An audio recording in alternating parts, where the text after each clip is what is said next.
I need to talk about the most embarrassing thing that happened to me in public. I felt a sneeze coming. You know that feeling where it's like, okay, it's loading. I thought, I'll sneeze quietly. No one will notice. Lies. I tried to hold it in. Big mistake. My body panicked.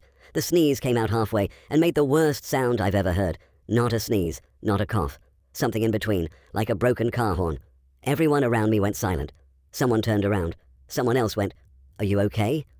I nodded, lying. Then my nose started running, like immediately. I reached for a tissue. There were none.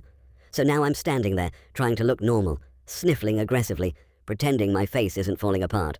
Worst part? The sneeze wasn't even done. It came back 10 seconds later and finished the job.